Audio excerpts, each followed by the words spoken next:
जय गुरु जी। संगत जी, देवी उमा के शरीर से सरस्वती का आविर्भाव, उनके रूप की प्रशंसा सुनकर शुंभ का उनके पास दूध भेजना, दूध के निराश लौटने पर शुंभ का क्रमशः धूम्रलोचन, चंडमुंड तथा रक्त बीज को भेजना और देवी के द्वारा उन सब का मारा जाना।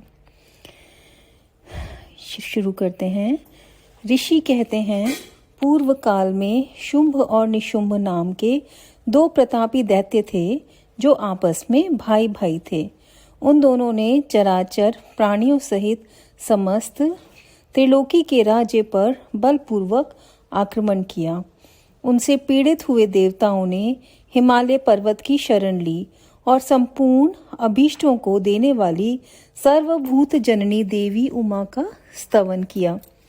देवता बोले, महेश्वरी दुर्गे, आपकी जय हो। अपने भक्त जनों का प्रिय करने वाली देवी, आपकी जय हो। आप तीनों लोकों की रक्षा करने वाली शिवा हैं। आपको बारंबार नमस्कार है। आप ही मोक्ष प्रदान करने वाली परा अम्बा हैं। आपको बारंबार नमस्कार है। आप समस्त संसार की उत्पत्ति, स्थिति और संहार करने वाली हैं। आपको नमस्कार है। कालिका और तारा रूप धारण करने वाली देवी, आपको नमस्कार है। चिन्मस्ता आपका ही स्वरूप है। आप ही श्री विद्या हैं। आपको नमस्कार है। भुवनेश्वरी, आपको नमस्कार है। भैरव रूपिणी, आपको नमस्कार है। आप ही बगलामुखी और धूमावती हैं। आपको बारंबार नमस्कार है। आप ही त्रिपुर सुंदरी और मातंगी हैं। आपको बारंबार नमस्कार है। अजिता, विजया, जया, मंगला और विलासिनी, ये सभी आपके ही विभिन्न रूपों की संज्ञाएं हैं। इन सभी रूपों में आपको नमस्कार है। दोग्ध्री माता अथवा कामधेनु रूप में आपको नमस्कार है। घोर आकार धारण करने वाली, आपको नमस्कार है। अपराजिता रूप में आपको प्रणाम है। नित्या महाविद्या के रूप में आपको बारंबार नमस्कार है। आप ही शरणागतों का पालन करने वाली रुद्राणी हैं। आपको बारंबार नमस्कार है। वेदांत के द्वारा आपके ही स्वरूप का बोध होता है। आपको नमस्कार है। आप परमात्मा हैं। आपको मेरा प्रणाम है।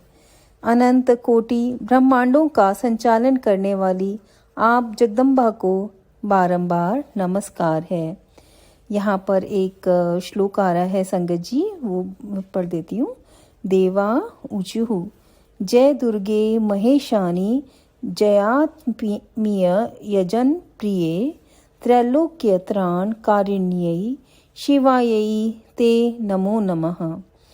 देवताओं के इस प्रकार स्तुति करने पर वरदायिनी एवं कल्याण रूपिणी गौरी देवी बहुत प्रसन्न हुई। उन्होंने समस्त देवताओं से पूछा, आप लोग यहाँ किसकी स्तुति करते हैं? तब उन्हीं गौरी के शरीर से एक कुमारी प्रकट हुई। वह सब देवताओं के देखते देखते शिव शक्ति से आदर पूर्वक बोली, माँ, ये समस्त स्वर्गवासी देवता निशुंभ और शुंभ नामक प्रबल दैत्यों से अत्यंत पीड़ित हो अपनी रक्षा के लिए मेरी स्तुति करते हैं। पार्वती के शरीर कोश से वह कुमारी निकली थी, इसलिए कौशिकी नाम से प्रसिद्ध हुई। कौशिकी ही साक्षात शुंभ असुर का नाश करने वाली सरस्वती हैं। उन्हीं को उग्र तारा और महोग्र तारा भी कहा गया है। माता के शरीर से स्वतः प्रकट होने के कारण वे इस भूतल पर मातंगी भी कहलाती हैं। उन्होंने समस्त देवताओं से कहा, तुम लोग निर्भय रहो, मैं स्वतंत्र हूँ, अतः किसी का सहारा लिए बिना ही तुम्हारा कार्य सिद्ध कर दूंगी। ऐसा कहकर वे देवी तत्काल वहां अदृश्य हो गई। एक दिन शुंभ और निशुंभ के सेवक चंड और मुंड ने देवी को देखा। उनका मनोहर रूप नेत्रों को सुख प्रदान करने वाला था। उसे देखते ही वे मोहित हो सुध बुध खोकर पृथ्वी पर गिर पड़े। फिर होश में आने पर वे अपने राजा के पास गए और आरंभ से ही सारा वृत्तांत बताकर बोले, महाराज, हम दोनों ने एक अपूर्व सुंदरी नारी देखी है जो हिमालय के रमणीय शिखर पर रहती है और सिंह पर सवारी करती है। चंडमुंड की यह बात सुनकर महान असुर शुंभ ने देवी के पास सुग्रीव नामक अपने दूत को भेजा और कहा, दूत, हिमालय पर कोई अपूर्व सुंदरी रहती है, तुम वहां जाओ और उससे मेरा संदेश कहकर उसे प्रयत्न पूर्वक यहाँ ले आओ। यह आज्ञा पाकर दानव शिरोमणि सुग्रीव हिमालय पर गया और जगदम्बा महेश्वरी से इस प्रकार बोला। दूत ने कहा, देवी, दैत्य शुंभासुर अपने महान बल और विक्रम के लिए तीनों लोकों में विख्यात है।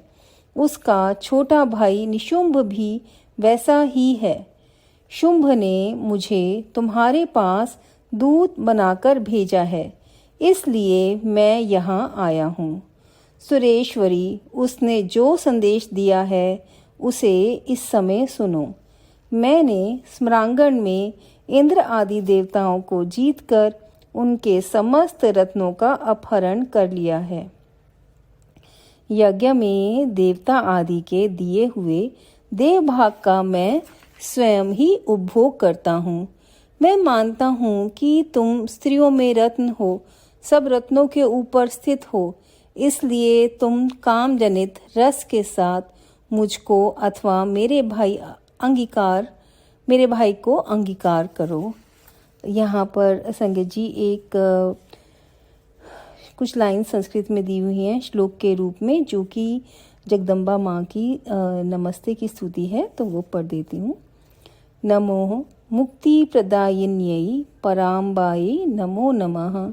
नमः समस्त संसार उत्पत्ति स्थित्यंत कारिके कालिका रूप संपन्ने नमस्तारा कृते नमः।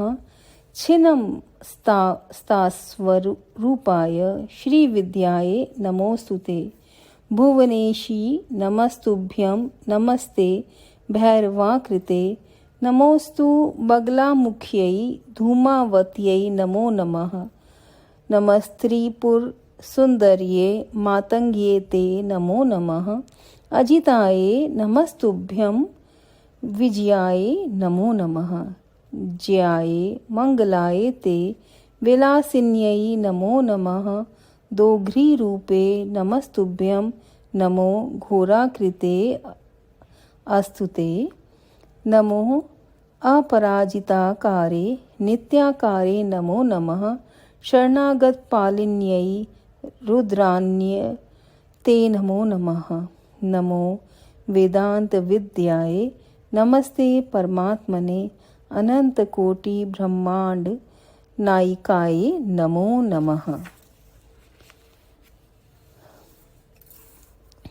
दूत के मुंह से शुंभ का यह संदेश सुनकर भूतनाथ भगवान शिव की प्राण वल्लभा महामाया ने इस प्रकार कहा।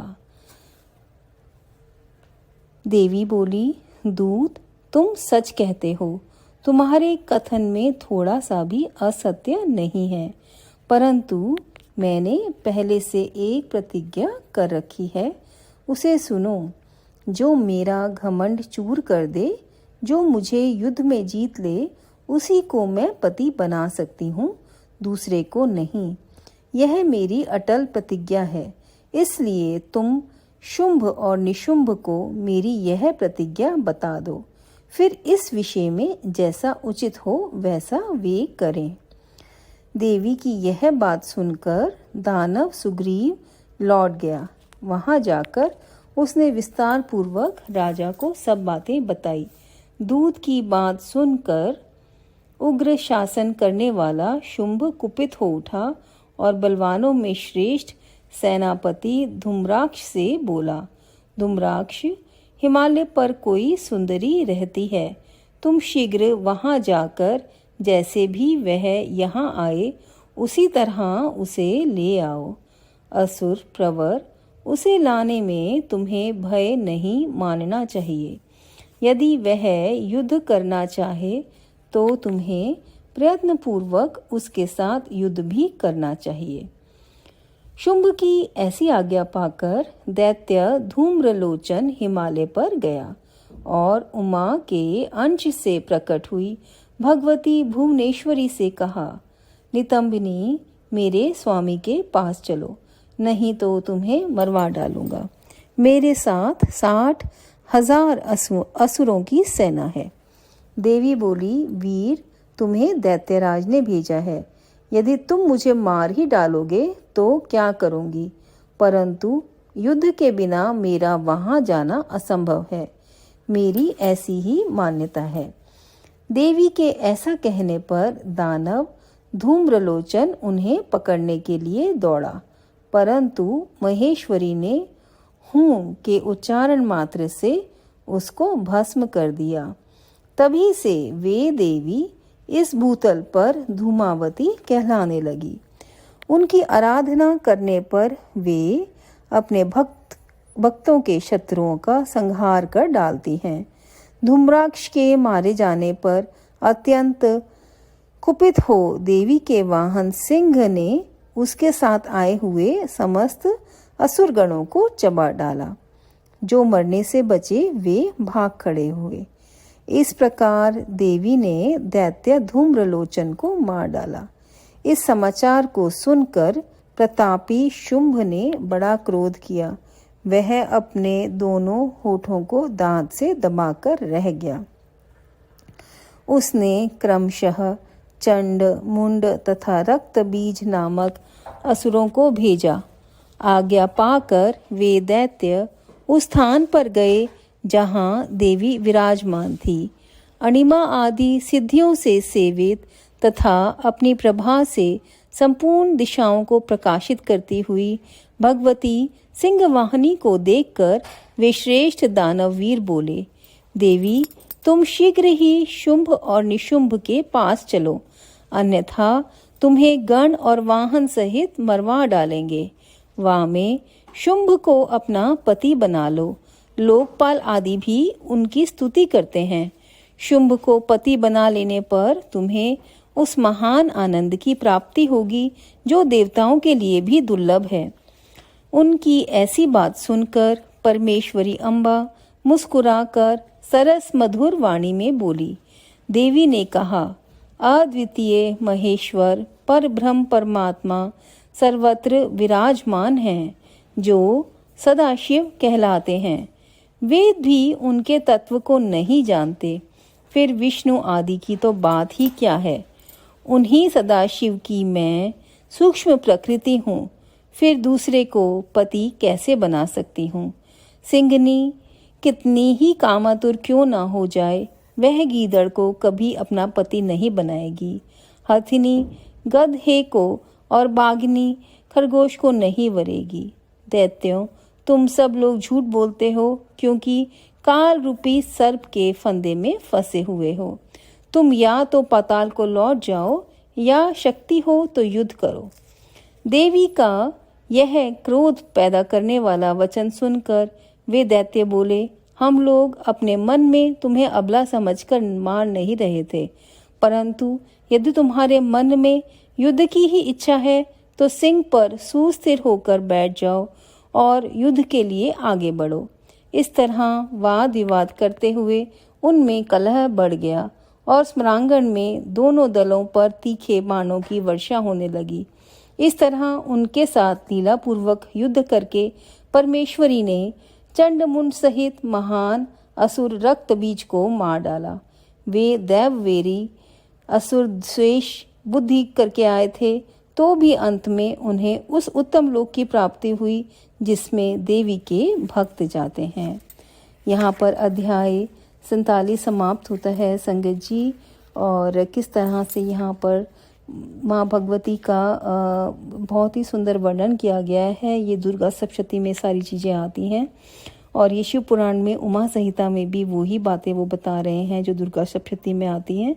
और यहाँ पर देवी ने अपने मुंह से कहा, अद्वितीय महेश्वर पर ब्रह्म परमात्मा सर्वत्र विराजमान हैं, जो सदाशिव कहलाते हैं। वेद भी उनके तत्व को नहीं जानते और मैं उन्हीं सदाशिव की सूक्ष्म प्रकृति हूँ। तो ये बहुत ही अच्छा वाक्य आज आया। तो सबको, संगत जी को प्रणाम। अगर मुझसे पढ़ने में जो भी भूल चूक हुई है तो उसके लिए मैं आप सबसे माफ़ी चाहती हूँ। जय गुरु जी। ओम नमः शिवाय। शिव जी सदा सहाय।